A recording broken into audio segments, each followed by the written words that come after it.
Eh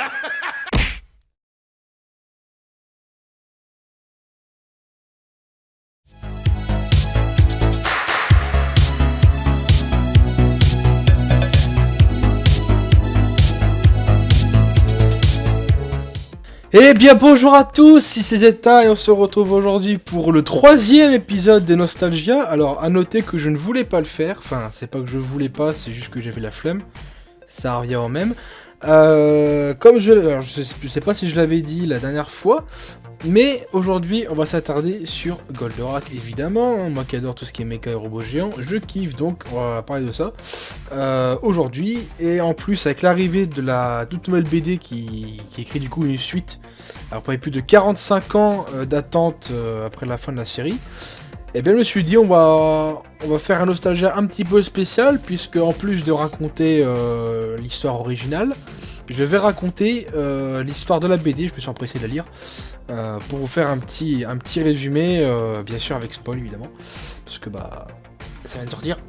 Mais tout simplement, voilà, normalement il n'y a pas grand chose à dire sur cette série, étant donné que comme toutes les séries d'époque, la plupart des épisodes ça n'avait pas vraiment de continuité, c'était juste là pour faire un épisode.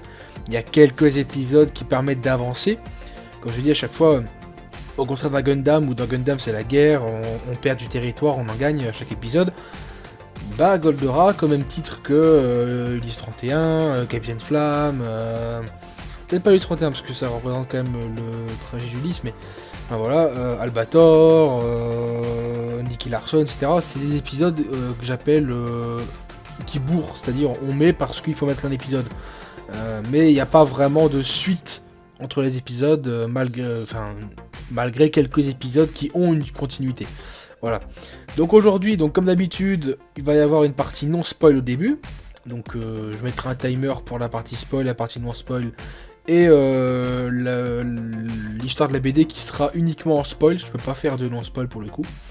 Parce que la BD, mine de rien, même si à 30, sur 30 pages, il n'y a pas grand chose à dire, donc je peux pas en fait encore plus résumer que résumer en fait, c'est pas possible. Donc voilà. Donc je propose qu'on y aille maintenant, et comme ça ça prendra moins de temps pour le montage. Alors Goldorak, c'est l'histoire d'Actarus, qui est un extraterrestre qui vivait jadis sur la planète Euphor, une planète très avancée technologiquement. Faut se dire que c'était nous en 2021, mais x3 quoi, peut-être même x4. Sachant que ça se passait dans les 70. Donc voilà, donc une planète de paix et d'harmonie. Mais un jour, les forces de Vega attaquent fort sous le commandement du grand stratégaire. Avide de pouvoir et de conquête, l'armée de Vega détruit toute vie sur la planète, et Actarus, alors prince de Fort, vit son père et sa mère mourir dans ce massacre. Il parvient néanmoins à s'introduire dans un hangar où sont fabriquées les machines de Vega, appelées les Golgoth, et tombe sur Goldorak, le Golgoth le plus avancé et le plus perfectionné. Il arrive à le voler, et se bat comme il peut pour libérer sa planète. En vain. Il traversa alors l'espace à bord de sa machine afin d'y trouver un refuge et tombe sur la Terre. Là-bas, il rencontre le professeur Procyon, qui va l'aider, le sauver, et le considère actuellement comme son fils. Il jure alors de garder son secret, et cache Goldorak dans son centre.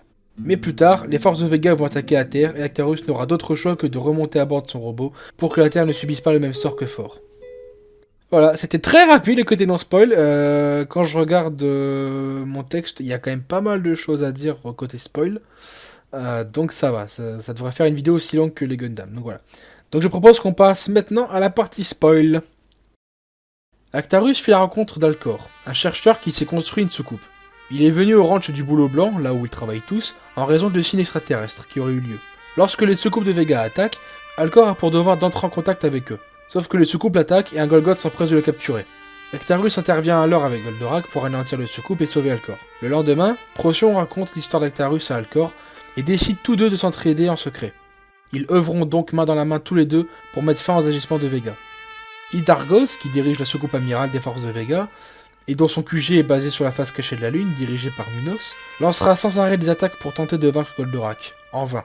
Jusqu'au jour où Janus, un soldat de la division Ruine, l'équivalent de l'élite de Vega, les sortes de commandos un peu bourrins, les plus forts en gros, qui sont considérés comme imbattables, se pointe et décide d'affronter Actarus. Les hommes de la division Wind sont les plus redoutables car ils pilotent eux-mêmes leurs machines appelées les Antiracs, qui à l'inverse des Golgoths, qui sont automatiques, sont plus robustes, plus manœuvrables et donc plus puissants puisque pilotés directement par un humain, ou du moins une personne. Actarus aura énormément de mal à vaincre ces hommes impitoyables, mais réussira parfois de justesse. Après une trentaine de combats, Hydargos découvre la base de Goldorak située sous le centre de recherche de potions. Il envahit alors les lieux, cherchant Actarus qui s'est caché. À ce moment-là, Venusia, qui travaille au ranch depuis le début avec Actarus, découvre son identité et décide de faire partie de l'équipe d'Alcor et Actarus, en pilotant un véhicule aérien et maritime. Ce jour-là, Actarus, qui ne pouvait rien faire à cause d'une perte de batterie de Goldorak, réussit à le réparer et à vaincre non pas un mais 2 Golgoths à la fois, et à détruire la soucoupe amirale avec Hydargos à son bord. Minos, qui a réussi à fuir à temps, est quant à lui brûlé par les multiples incendies et remodelé. Plus tard, Oros, alors le remplaçant d'Hydargos, est appelé pour épauler Minos. Et il s'avère qu'à l'inverse de son prédécesseur qui était sous les ordres de Minos, Oros va faire équipe avec Minos, donc au même niveau, pour tenter de vaincre Actarus. Au cours de multiples batailles, on y fait la connaissance de Phénicia, une rescapée de fort, et pas des moindres puisqu'elle est ni plus ni moins que la sœur d'Actarus, donc de sang royal. Elle retrouve son frère et rejoint son équipe qu'ils ont décidé d'appeler la Patrouille des Aigles. Elle pilotera un véhicule aérien et souterrain.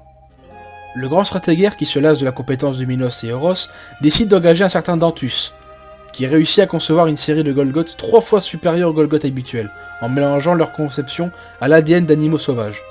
Ils sont appelés les Monstrogoths, et ils vont donner énormément de mal à la Patrouille des Aigles, et notamment le Monstrogoth 52, ayant les caractéristiques d'un gorille géant, qui réussit en quelques secondes à casser un des bras de Goldorak, ce qui n'était jamais vu auparavant. Il est contrôlé à distance par Dantus, qui se fera assassiner par Minos et Euros de jalousie, afin qu'ils puissent garder leur indépendance. Finalement, Actarus retrouve Vegalia, la fille du grand stratégaire, qui lui était promise en mariage. Celle-ci lui explique que Thor est en train de renaître et qu'il est possible de rebâtir. Mais elle fut tuée par Euros qui se fera tuer à son tour par Alcor. Quelque temps après, Actarus retrouve son ancien meilleur ami, Pollux, avec qui il a étudié à l'époque. En effet, lorsque Vega a attaqué Euphor et diverses planètes environnantes, Actarus réussit à sauver Pollux d'une chute mais se fit toucher par un tir de lasernium. Sa blessure à son bras lui donnera plusieurs difficultés lors de certains combats exposant du lasernium. Sauf qu'au moment des retrouvailles, Pollux s'attaque à Actarus. Le grand stratégaire a lavé son cerveau pour qu'il n'y ait aucune difficulté à vaincre Actarus.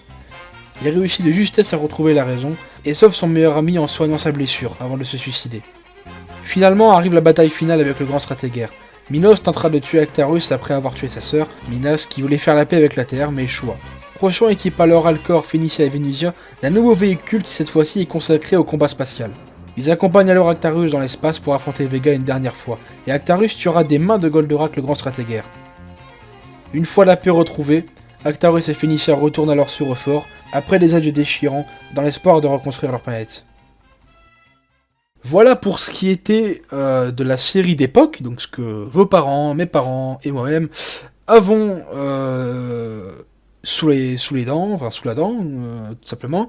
Donc les 74 épisodes de la série originale. Et donc on a eu une BD qui a été annoncée il y a 5-6 mois déjà, que j'ai précommandé il y a 2 mois, que j'ai reçu le 15 octobre, on est le 19, donc c'est super. Et que je me suis empressé de lire l'après-midi même, que j'ai lu même 2 fois, pour vous pondre ce nostalgia qui prenait la poussière sur mon PC. Donc c'est parti, je le rappelle, il y aura que du spoil, puisque c'est une petite histoire, donc je ne peux pas vraiment résumer à moins de faire qu'une seule phrase. Donc voilà, allez c'est parti. Des années après la victoire contre Vega, il n'explique pas vraiment combien, mais on pense entre 15 et 25 ans maximum, chacun a repris sa vie en main. Venusia est interne en chirurgie, et Alcor est devenu PDG d'une boîte qu'il a créée. Soudain, lorsque les astronautes japonais explorent la face cachée de la Lune, une soucoupe de Vega décolle et fonce sur la Terre en envoyant un Golgoth.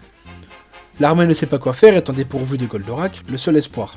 Alcor et Venusia retrouvent Procyon, et un général leur explique qu'Actarus est revenu sur Terre il y a quelques années, et qu'ils l'ont fait prisonnier dans le but de lui soustraire Goldorak, au profit de l'armée japonaise. On remarque à ce moment-là que Phénicia est également de retour sur Terre. Une fois s'être enfui du complexe militaire avec Actarus, Phénicia explique qu'une fois qu'ils sont retournés sur Euphor, ils ont remarqué qu'une faible partie de la planète était vivable, et sont tombés sur une population de survivants qui les ont donc aidés à rebâtir. Mais 2 grandes soucoupes amirales de Vega sont revenues sur Euphor. Actarus monte alors dans Goldorak et les affronte. Dans la mêlée, Phénicia est gravement blessée, et Actarus décide de l'emmener sur Terre afin qu'elle subisse une chirurgie. et c'est après cela qu'il fut intercepté par l'armée. On apprend que la soucoupe en question appartient aux derniers hommes de la division Ruine, qui étaient partis à l'époque dans l'espace explorer des diverses planètes quand le grand stratégaire est attaqué la Terre. On apprend également que ces hommes de la division Ruine veulent s'installer au Japon. Ils veulent donc dégager tous les Japonais pour qu'ils puissent avoir l'île à eux toute seuls. Après avoir perdu un premier combat contre leur Golgoth appelé l'Hydragon, Actarus décide de trouver un terrain d'entente avec eux. C'est là qu'on comprend que lorsqu'ils sont retournés sur Euphor et que les soucoupes les ont attaqués, Actarus a abattu une des deux soucoupes de Vega, contenant dedans des civils et des colons, donc des innocents.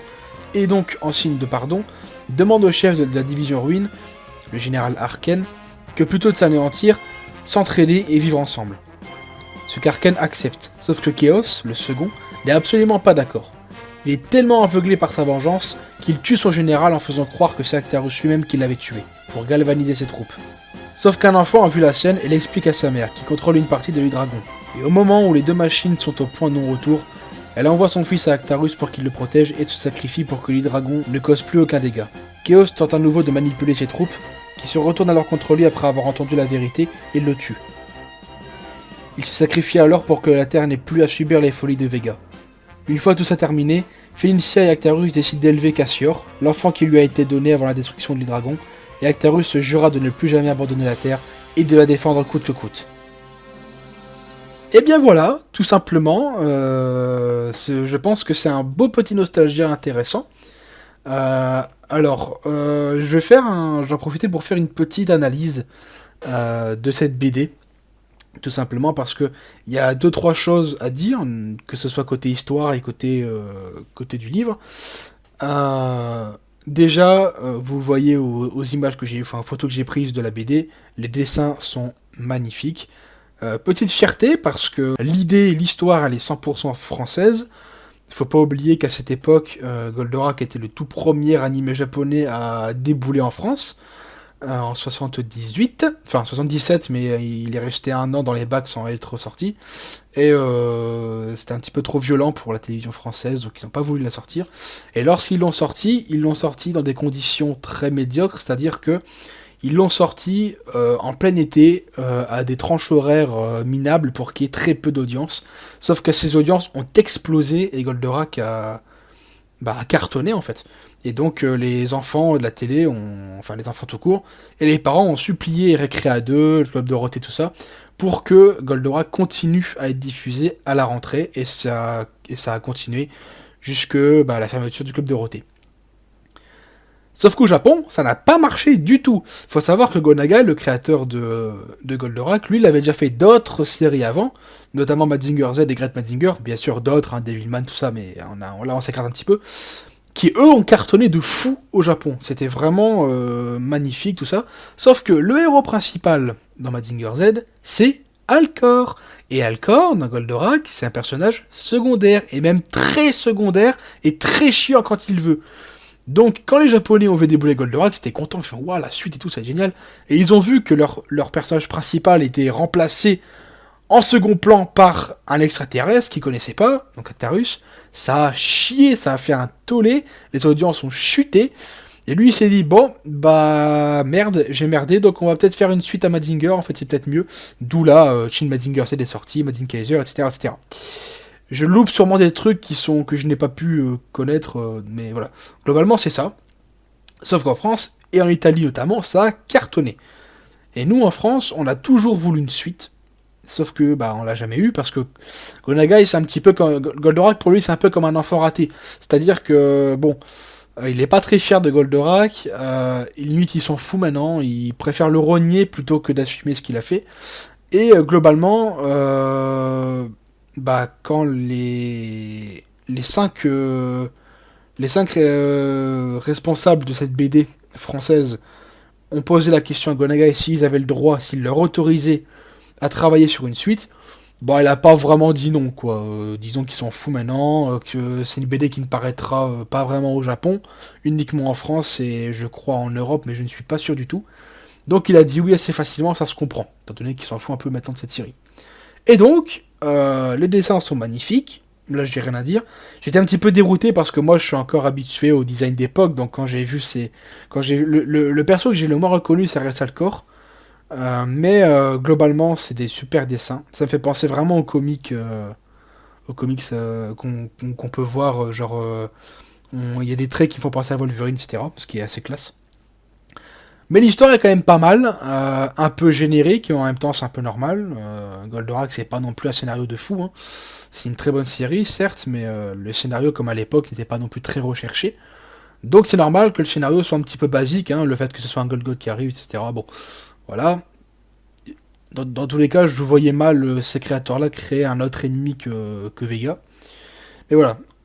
Il y a néanmoins trois petits trucs qui m'ont fait tiquer sur la BD, comme ça si jamais les rédacteurs, etc. tombent dessus, ils auront mon avis.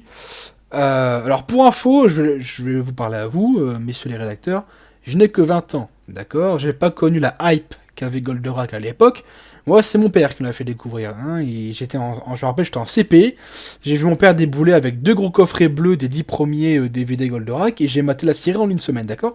Et j'ai pas arrêté de kiffer ça depuis que je suis petit. Bon, là, j'ai grandi, donc pendant 4-5 ans, j'ai laissé un peu Goldorak de côté, même si au fond de moi, j'avais toujours une appréciation. Mais du coup, je suis parti après sur les Evangelion, les Gundam, etc. Quelque chose d'un peu plus adolescent-adulte.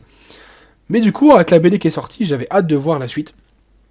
Donc il y a 2-3 petits trucs, donc faut savoir que je suis un fan qui connaît peut-être la série à 98% par cœur, donc là, vous allez peut-être me dire que pas mes revendications, mais les choses qui m'ont un peu fait tiquer sont peut-être abusées, c'est peut-être tiré sur ambulance, c'est peut-être rien, c'est le cas, c'est rien, mais je préférais en parler. Donc, que sont ces trois petites choses à redire? Alors déjà, premièrement, la blessure au bras d'Actarus. Parce qu'à un moment dans la BD, on voit que sa blessure est toujours là. Alors, deux choses. Est-ce que elle était toujours là dans la BD, la BD, ou est-ce que elle s'est réouverte et dans ce cas-là, ça a été mal expliqué parce que pour moi, j'ai pas eu l'impression qu'elle s'est réouverte, mais qu'elle a toujours été là, en fait. Chose qui est contradictoire, parce que vous avez bien entendu ce que je dis tout à l'heure, sa blessure a été guérie par son meilleur ami juste à la fin de la série. Donc sa blessure ne pouvait pas revenir. À moins qu'elle se soit réouverte, mais je l'ai pas bien compris. Pourtant, j'ai lu 2 fois, il aurait peut-être fallu mettre une petite bulle ou deux en plus pour expliquer que elle s'est réouverte, etc. Après, je connais pas les conditions dans lesquelles vous avez fait la BD, peut-être que ça a été compliqué, j'en sais rien. Donc je vous en veux pas, seulement voilà, petite information.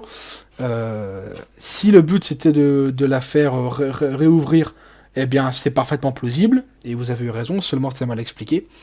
Mais en tout cas, pour le côté déjà ouverte, c'est pas possible parce qu'elle s'est refermée grâce à Pollux. Deuxièmement, la romance entre Alcor et Venusia. Ça, c'est vraiment quelque chose qui m'a fait le plus tiquer, c'est que ok, Alcor au tout début on passait pour Venusia, hein, il lui demande de danser au tout début, etc. Hein, ça on le sait, sauf que on va pas se mentir. Depuis le début, Venusia elle en pince pour Actarus. On le sait, on le voit bien quand Actarus déclare sa flamme à Vegalia quand elle meurt. Tu vois une scène à un moment où Venusia, elle est limite, elle apprend en fait que il éprouve rien pour elle et qu'elle commence à pleurer. Alors est-ce qu'elle pleure parce que Vegalia meurt? On n'en sait pas vraiment, mais on le sait. On le sait qu'il y a quelque chose entre Vénus et Actarus. Je pense pas que c'est réciproque du côté d'Actarus, quoique. Je ne sais pas. Mais ça crève les yeux que Venusia en pince pour Actarus. Alors vous avez essayé un petit peu de l'expliquer quand il y a eu la romance avec Alcor, en disant ouais tu préfères Actarus, nan. Mais ça, ouais, c'est encore une fois un peu mal expliqué. Et de toute façon, c'est pas explicable, hein. L'amour, c'est pas explicable. Mais voilà, je trouve que c'est un peu dommage, d'autant que il y a Phénicia à côté. Phénicia, elle en passait pour Alcor et inversement. À la fin, quand ils sont partis,